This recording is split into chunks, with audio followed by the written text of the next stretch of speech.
Hoje eu quero conversar com vocês sobre a brutalidade, a crueldade, a monstruosidade que foi feita com o cachorrinho lá na Praia Brava, lá no sul, o Orelha.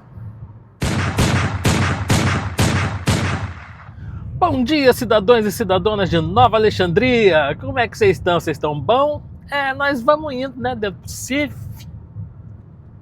Domingão cedinho, já estamos indo trabalhar em mais um vídeo de domingo aqui. E hoje eu queria conversar com vocês sobre um assunto que está na mídia, está no hype, né? Normalmente eu dou um certo tempo, quando as notícias aparecem, para poder discutir.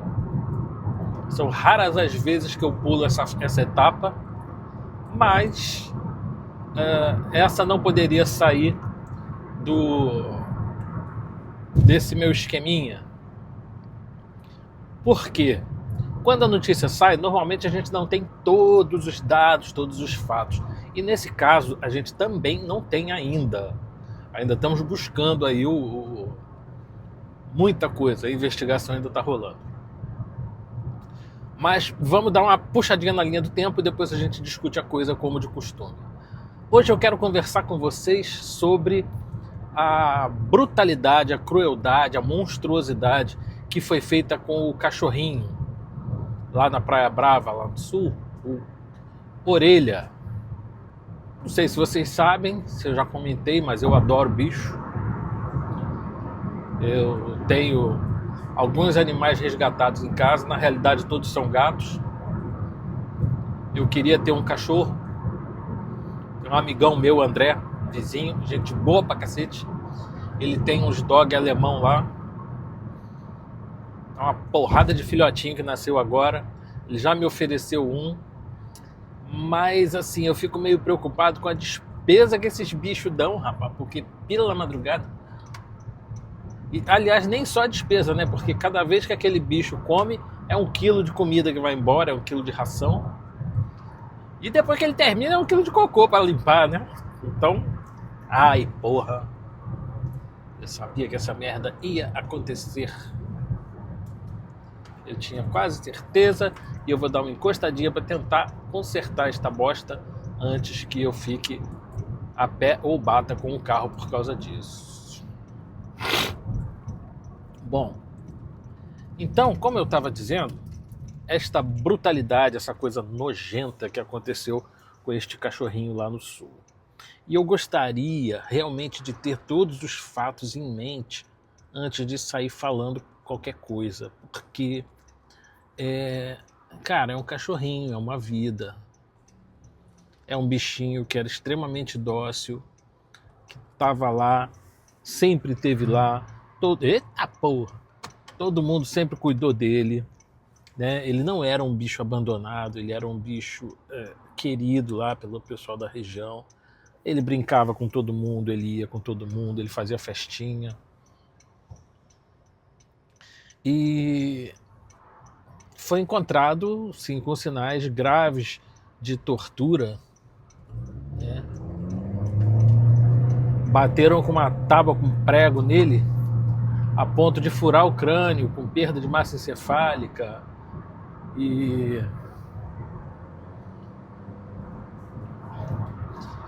coitado do bichinho, né? Quando ele foi encontrado, já não tinha mais condição de resgate. Provavelmente não teria mesmo que tivesse sido encontrado na hora que a coisa aconteceu, porque a brutalidade foi tanta.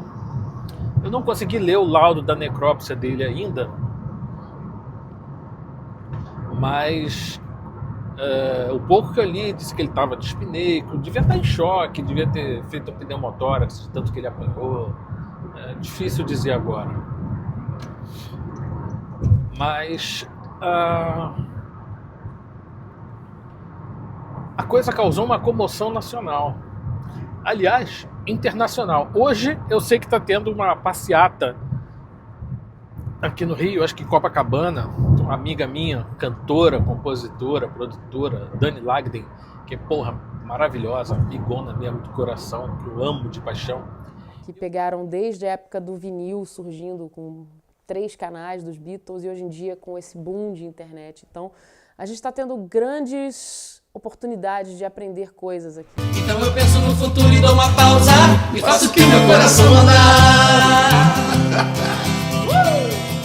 Só pra ter o chão legal mesmo. Beleza. Cada segundo.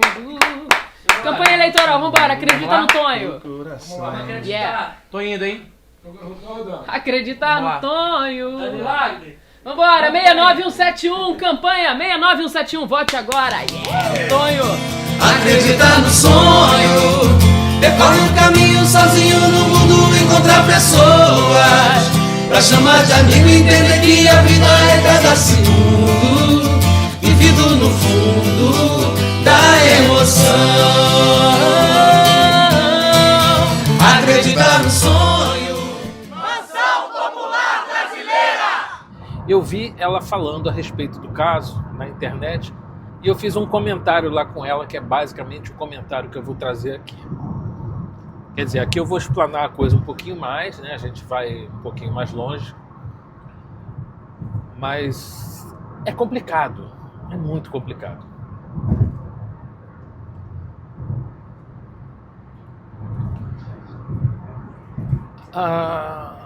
O que eu quero dizer? Como diz um amigo meu, é uma vida humana canina.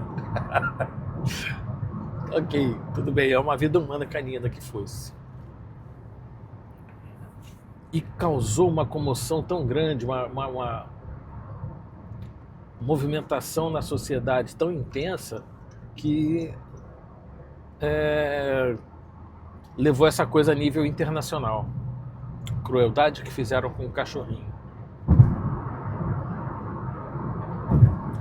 Foi torturado, surrado, até um ponto de que o veterinário achou que era mais viável fazer a eutanásia dele do que realmente tratar. Porque ele ia sofrer, mas o caso não ia ser revertido. Covardia mesmo que foi feito. Um dos pontos que me preocupa muito, não foi a parte que eu conversei com a Dani, tá? É que a gente vive num país que é violento. A gente vive num país onde as pessoas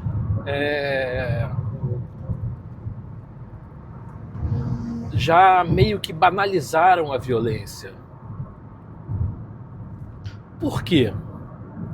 Porque existe uma comoção monstruosa com essa violência feita contra o cachorro, que pelas fotos e pelos vídeos que eu vi era uma gracinha.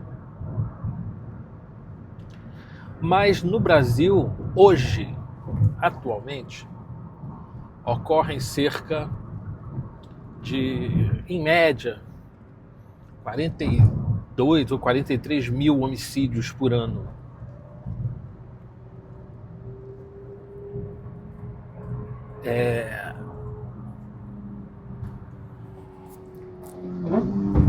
Ao que tudo indica,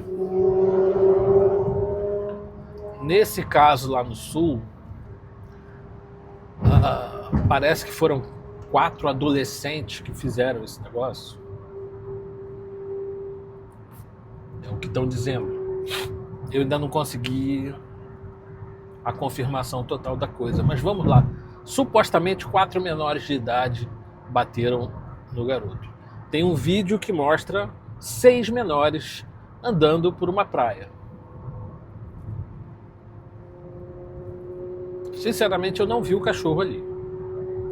Mas parece que foi relatado que uma testemunha disse que viu os garotos fazendo isso. Eu não vi, então não posso testemunhar. Não tenho como dizer nem que sim, nem que não. Eu fui buscar uma estatística a respeito do número de crimes cometidos por menores de idade. Crimes graves, ok? Latrocínio, homicídio, sequestro, estupro, todos os crimes violentos que eu considero como crimes hediondos, eu fui dar uma vasculhada para ver a estatística de quantos são cometidos por menores de idade. E sabe o que eu descobri? Não existe essa estatística. Existe uma estimativa, mas não existe essa estatística. Ela existe com relação a menores vítimas de crimes. Mas os menores que cometem crimes não são anotados, não são calculados, não existe essa estatística. Mas as inteligências artificiais me passaram que que é considerado que cerca de 10% dos crimes graves são cometidos por menores infratores. Então vamos lá, se a gente tem cerca de 10% dos crimes graves cometidos por menores infratores, a gente vai ter que aproximadamente, vamos botar aí, em torno de 4.000 homicídios realizados por menores de idade, em latrocínio, né? Aquele bacaninha, eleitor do Lula, que só quer tomar uma cervejinha, então dá um tiro na cara de um cidadão para pegar o celular dele, ou a moto, ou o carro, ou até só por diversão mesmo. Cerca de 4.000 homicídios são cometidos por menores de idade no Brasil. E eu não vejo comoção, eu não vejo essa mesma confusão, eu não vejo essa mesma movimentação em prol dessas vítimas, das famílias dessas vítimas. Mas um cachorro causa essa comoção. O ser humano banalizou tanto a violência aqui no Brasil que quando um menor de idade mata um pai de família, uma mãe de família, como foi o caso do Champinha, lembra? Aquele moleque de 16 anos que estuprou e matou um casal de namorados com indícios de tortura. Eu não vi a comoção. Aliás, eu vi a comoção da esquerda, né? Daquela coisa escrotíssima que se diz política, aquela anta catatônica, defendendo ele, né? Ou seja, o estuprador tem que ser defendido pela sociedade. O menor estuprador tem que ser defendido pela sociedade. Estuprador e assassino. Mas as vítimas dele não precisam. O cão orelha tem que ser defendido pela sociedade? Sim. Os cachorros, os gatos, todos os animais de rua que são torturados têm que ser protegidos? Sim. Mas os seres humanos também. E agora vamos ao ponto que eu comentei com a minha querida Dani Lagden. Daninha, te amo de coração. Beijo, beijo, beijo. Cadê a prova cabal de que esses adolescentes cometeram esse crime? Eu ainda não vi. O que eu vi foi um linchamento virtual, as redes sociais comendo soltas, falando a respeito desse caso, já condenando os garotos, pedindo inclusive que os traficantes levem eles para o tribunal, né, do tráfico, porque lá é mais rápida a justiça, ou o justiçamento, como queiram, é mais rápido do que a justiça, a nossa justiça comum. Mas os garotos já foram culpados, já estão sendo trucidados aí pela mídia, estão sendo trucidados pela sociedade, estão sendo trucidados nas redes sociais, e eu ainda não vi uma prova de que eles realmente tenham cometido esse crime. Não estou querendo defender, não. Acho que se for eles têm que pagar. Se foram eles. Olha eu fazendo merda aqui. Tô parecendo esquerdista, porra, falando errado. Acho que se foram eles têm que pagar. Tem que se virar e dar o jeito deles. Inclusive, na minha concepção, se eles forem realmente culpados, eu acho que as famílias têm que colocar um memorial para esse cachorro lá e tem que passar o resto da vida bancando uma ONG que cuide de animal de rua. Mas antes eu queria a prova de que realmente foram eles. Porque já pediram até a morte dos garotos para os traficantes lá da região, mas eu não vi prova. Eu vi uma, digamos assim, colaboração de uma única testemunha, sem prova. E aí isso me remete a um outro caso judicial, onde um sujeito, também sem prova nenhuma, fez uma colaboração premiada acusando uma outra certa pessoa de um determinado crime, também sem prova nenhuma, sem nada, e esta pessoa foi condenada e está presa por conta de uma única delação que não acrescentou nada físico, nada real, palpável, sólido aos autos, mas a pessoa está presa.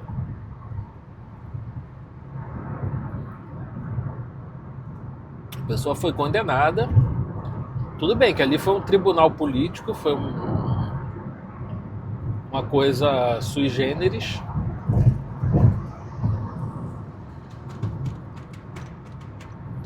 mas a gente tem uma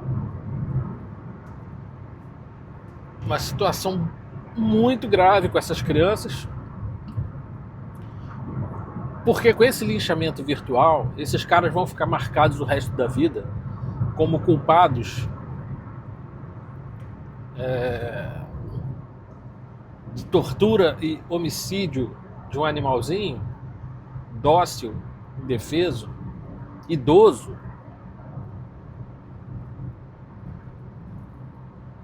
E se eles realmente forem culpados, eu quero que eles se danem. Mas e se não forem? É justo condenar antes sequer de saber os fatos, como está acontecendo?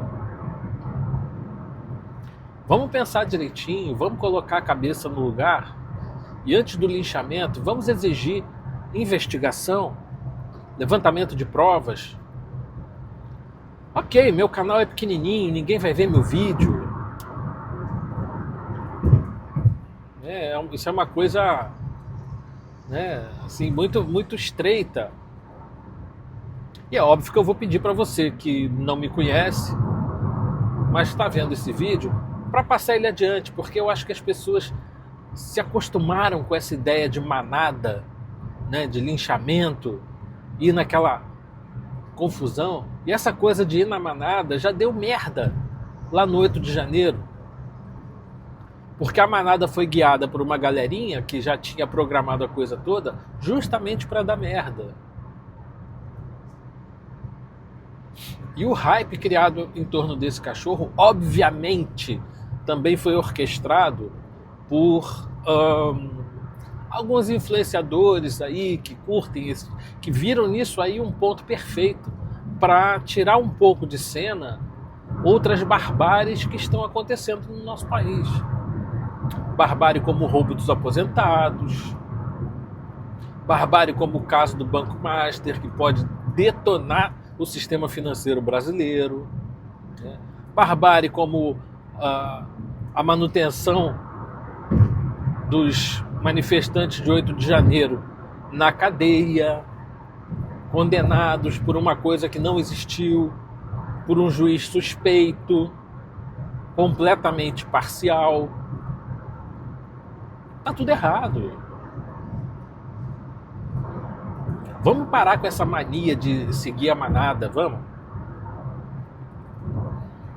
Tá na hora de levantar a cabeça e começar a pensar em outras coisas. Sabe? Pensar nas soluções para o nosso país, em tirar a esquerda do poder e tirar a mídia da mão da esquerda, colocar gente isenta na mídia, porque a função da mídia é dar notícia e não fazer a cabeça das pessoas. Não é jornalismo isso. Bom, basicamente era isso que eu tinha para falar sobre o caso do cão orelha. Vamos aguardar os fatos aparecerem. Vamos aguardar a definição de quem realmente foi o culpado ali. E vamos solicitar justiça para o cachorro com a punição dos verdadeiros culpados. Não vamos linchar as pessoas antes da hora. Vamos tentar manter a coisa mais ou menos em ordem para que... Ele não vai sair. Ah, vai. Então vamos tentar manter a vida um pouco mais tranquila, mais regrada, mais em ordem, para que a gente não fique culpando as pessoas erradas. E nessa coisa de manada saindo linchando os outros antes de ter certeza se é ou não, não é desculpa. A gente já viu isso acontecer muitas e muitas e muitas vezes. E o 8 de janeiro é uma prova disso. E o Bolsonaro preso é uma prova disso. Está na hora dessa mentalidade começar a mudar aqui no Brasil. Ok? Meu nome é André Luiz, eu sou médico, músico, atirador desportivo, instrutor de armamento e tiro. Deixo um grande beijo pra vocês. Se inscreve aí no canal, cacete. Vamos dar uma ajudinha pro Andrezinho aqui, porra. Se inscreve no canal, curte, comenta, compartilha. Vamos ajudar a divulgar um pouquinho as coisas boas da nossa vida. Valeu? Beijo, beijo, beijo. Fui! Se o Xandão não me prender até lá. Ouviram no Ipiranga as margens plácidas de um povo heróico, um brado retumbante, e o sol da liberdade em raios